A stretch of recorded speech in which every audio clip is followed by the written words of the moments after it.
തൊടുപുഴയിൽ ഡിവൈഎസ്പി മധുബാബുവിനെതിരെ പരാതി ഉയർന്നിട്ടുണ്ട്. 2022 തൊടുപുഴ ഡിവൈഎസ്പി ആയിരിക്കെ ക്രൂരമായി മർദ്ദിച്ചുവെന്ന് തൊടുപുഴ സ്വദേശിയായ മുരളീധരനാണ് പറഞ്ഞിരിക്കുന്നത്. കേസ് ഒത്തുതീർക്കാൻ പലരും ശ്രമം നടത്തിയെന്നും ആക്ഷേപമുണ്ട്. മുരളീധരനെ മധു തെറി വിളിക്കുന്നതിന്റെയും തല്ലുന്നതിന്റെയും ശബ്ദരേഖ ന്യൂസ് മലയാളത്തിൽ ലഭിച്ചിട്ടുണ്ട്. അത് കേൾക്കാം.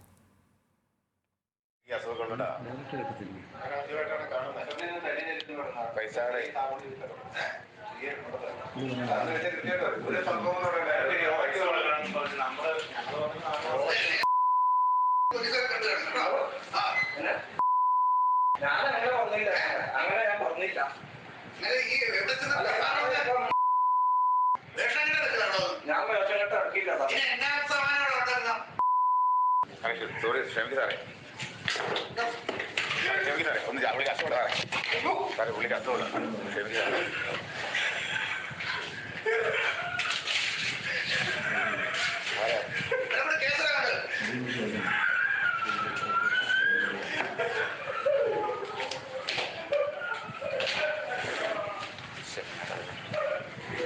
ഇവിടെ വന്ന് മര്യാദയ്ക്ക് വർത്താനം പറയേണ്ട ഞങ്ങളിപ്പോ ഞാൻ പുള്ളിക്ക്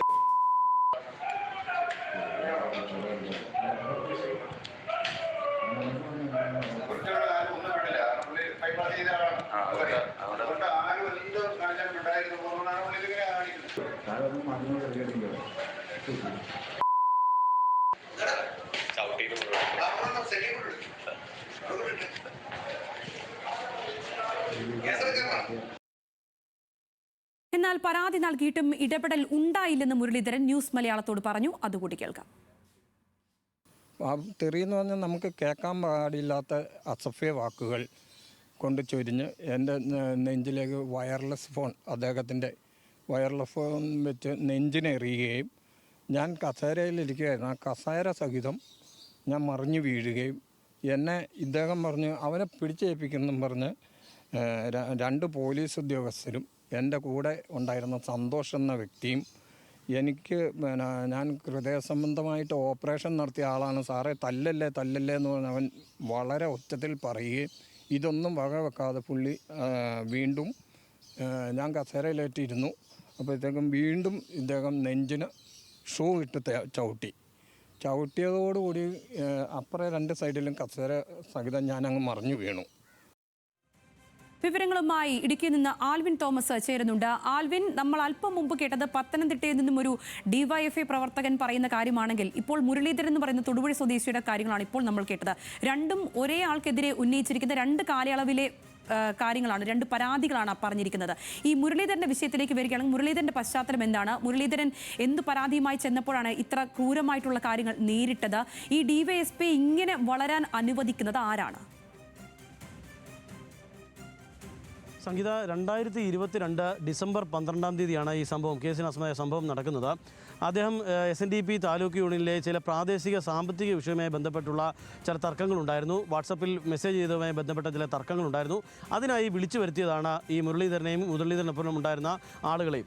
അവിടെ വെച്ച് ഡിവൈഎസ്പി ഓഫീസിൽ വെച്ച് മധുബാബു പിന്നീട് വാക്കിൽ വലിയ തോതിൽ തെറിയാഭിഷേകം നടത്തുകയും വലിയ തോതിൽ ശകാരിക്കുകയും ഒക്കെ ചെയ്ത് നമുക്ക് ആ സന്ദേശത്തിൽ നിന്ന് വ്യക്തമാണ്. മുരളീധരൻ പറയുന്നുണ്ടായിരുന്നു താൻ ഈ വിഷയവുമായി ബന്ധപ്പെട്ട് അല്ല കാര്യങ്ങൾ പറയാൻ വന്നത്, താൻ മറ്റൊരു വിഷയം ബന്ധപ്പെട്ടാണ് കാര്യങ്ങൾ പറയാൻ വന്നതെന്ന് പറഞ്ഞപ്പോഴാണ് അദ്ദേഹത്തിന് ചൊടിപ്പിക്കുന്ന രീതിയിൽ അദ്ദേഹം സംസാരിച്ചു എന്നാണ് മധുബാബു അവിടെ നമുക്ക് ആ ശബ്ദത്തിൽ കേൾക്കുന്നത്. വലിയ തോതിൽ അദ്ദേഹത്തോട് ആക്രോശിക്കുകയും തെറി വിളിക്കുകയും അദ്ദേഹത്തിൻ്റെ നെഞ്ചിന് നേരെ വയർലെസ് സെറ്റ് എടുത്ത് എറിയുകയും ചെയ്തു എന്നുള്ളതാണ് അദ്ദേഹത്തിൻ്റെ പരാതി അദ്ദേഹം പറയുന്നത്. നമുക്ക് ആ ശബ്ദത്തിൽ തന്നെ കേൾക്കാം. വയർലെസ് സെറ്റ് എറിയുമ്പോൾ ബീപ്പ് സൗണ്ട് ഉൾപ്പെടെ കേൾക്കുന്നുണ്ട്. അതോടൊപ്പം തന്നെ അതിനുശേഷം നെഞ്ചിൽ ബൂട്ടിട്ട് ചവിട്ടി മർദ്ദിക്കുകയും ചെയ്തിരുന്നു. ആ ചവിട്ടിയപ്പോൾ ഒപ്പമുണ്ടായിരുന്ന ആളുകൾ പറയുന്നുണ്ടായിരുന്നു ഇദ്ദേഹം ഒരു ഹൃദ്രോഗിയാണ്, ഡിവൈഎസ്പി അങ്ങനെ മർദ്ദിക്കരുത്, ആക്രമിക്കരുതെന്ന് അവർ പറയുന്നുണ്ട്. പക്ഷേ ഇതിനിടയ്ക്ക് മുരളീധരൻ കരയുന്ന ശബ്ദം കൂടി നമുക്ക് ഇതിൽ കേൾക്കാവുന്നതാണ്. ആ ചവിട്ട് കിട്ടിയ ശേഷം മുരളീധരൻ വീഴുകയും പിന്നീട് തുടർന്ന് ചെവിക്ക് അടിക്കുകയും ചെയ്തു ചെയ്തു. അങ്ങനെ ചെവിയുടെ കേൾവിക്കും കാര്യമായ കുഴപ്പമുണ്ടായി എന്നുള്ളതാണ് അദ്ദേഹത്തിൻ്റെ പരാതിയിൽ പിന്നീട് അദ്ദേഹം പലയിടങ്ങളിലായി ബോധിപ്പിച്ചിട്ടുള്ളത്. സംസ്ഥാന പോലീസ് മേധാവിക്കും മുഖ്യമന്ത്രിക്കും അതോടൊപ്പം തന്നെ ജില്ലാ പോലീസ് മേധാവിക്കും ഒക്കെയും മുരളീധരൻ പരാതി നൽകിയിരുന്നു. ഈ പരാതിയുടെ അടിസ്ഥാനത്തിൽ ഒരു നടപടിയും പോലീസ് സ്വീകരിച്ചിട്ടില്ല എന്നുള്ളതാണ് ഏറ്റവും ശ്രദ്ധേയം. ഒരു FIR പോലും രജിസ്റ്റർ ചെയ്തിട്ടില്ല. ഇതേ തുടർന്ന് ഹൈക്കോടതിയെ സമീപിക്കുകയായിരുന്നു മുരളീധരൻ. ഇപ്പോൾ ഹൈക്കോടതിയിൽ കേസ് നടക്കുകയാണ്. ഈ ശബ്ദ സന്ദേശം അല്ലെങ്കിൽ ഈ ശബ്ദരേഖ അടക്കമുള്ളവ തെളിവായി നൽകിക്കൊണ്ടാണ് ഹൈക്കോടതിയിൽ അദ്ദേഹം ഈ റിട്ട് ഫയൽ ചെയ്തിട്ടുള്ളത് എന്നുള്ളതാണ് നമുക്ക് അറിയാൻ കഴിയുന്നത്. വരും ദിവസങ്ങളിൽ ഹൈക്കോടതിയിൽ ആ കേസ് എടുക്കും എന്നുള്ളതും നമുക്ക് ഈ ഘട്ടത്തിൽ അറിയാൻ കഴിയുന്നു. അതിക്രൂരമായ മർദ്ദനമാണ് തൊടുപുഴ DYSP ഓഫീസിൽ അവിടെ വെച്ച് തന്നെ സംഭവിക്കുകയും ചെയ്തത് എന്നുള്ളതാണ് ഏറ്റവും ശ്രദ്ധേയം. അവിടെ ഉണ്ടായിരുന്ന ആ സമയത്തുണ്ടായിരുന്ന മാധ്യമപ്രവർത്തകരടക്കം ഇതിൻ്റെ ബഹളങ്ങളും ഒക്കെയും കേട്ടതാണ്. ഇതിൻ്റെ തുടർന്ന് ഉള്ള നടപടികളൊക്കെയും നടത്തുകയും ചെയ്തതാണ്. അല്ലെങ്കിൽ ഇദ്ദേഹത്തിൻ്റെ പ്രതികരണം വന്ന് തേടുകയും ഒക്കെ ചെയ്തതാണ്. ഇപ്പോഴും 2 വർഷം കഴിഞ്ഞിട്ടും ഇപ്പോഴും അദ്ദേഹത്തിന് നീതി ലഭിച്ചിട്ടില്ല എന്നുള്ളതാണ് ഏറ്റവും ശ്രദ്ധേയമായ കാര്യം. ഈ പരാതിയിൽ പറയുന്നത് പോലെ തന്നെ അദ്ദേഹം SI ആയിരുന്നപ്പോഴും CI ആയിരുന്നപ്പോഴും വിവിധ സ്റ്റേഷനുകളിൽ ഇതേ സമാന പരാതികൾ പലയിടങ്ങളിലായി ഉണ്ടായിട്ടുണ്ട്. ഇതിലൊന്നും കാര്യമായ നടപടി ഉണ്ടായിട്ടില്ല എന്നുള്ളതാണ് ഏറ്റവും ശ്രദ്ധേയമായ കാര്യം. അദ്ദേഹം ഇപ്പോഴും DYSP ആയി തുടരുന്നു.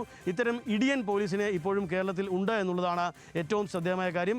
ഈ കൃത്യമായ തെളിവുകൾ കൊണ്ടാണ് അദ്ദേഹം കോടതിയെ സമീപിച്ചിരിക്കുന്നത് മുരളീധരൻ. അതുകൊണ്ട് തന്നെ ആ ഹൈക്കോടതിയിൽ നിന്ന് നീതി ലഭിക്കും എന്നുള്ളൊരു പ്രതീക്ഷയിലാണ് ഇപ്പോൾ മുരളീധരൻ നമ്മളോട് ഈ കാര്യങ്ങൾ തുറന്നു പറയുകയും ചെയ്തത്. ശരി, നോക്കാം ആൽവിൻ. എന്താണെങ്കിലും ഇനി കോടതിയിലാണ് ഇക്കാര്യങ്ങളൊക്കെ വരിക. അവിടെ നിന്ന് നീതി ലഭിക്കേണ്ടതുണ്ട്. അവസാനിക്കുന്നില്ല പോലീസിന്റെ അതിക്രമങ്ങളെക്കുറിച്ചുള്ള പരാതി.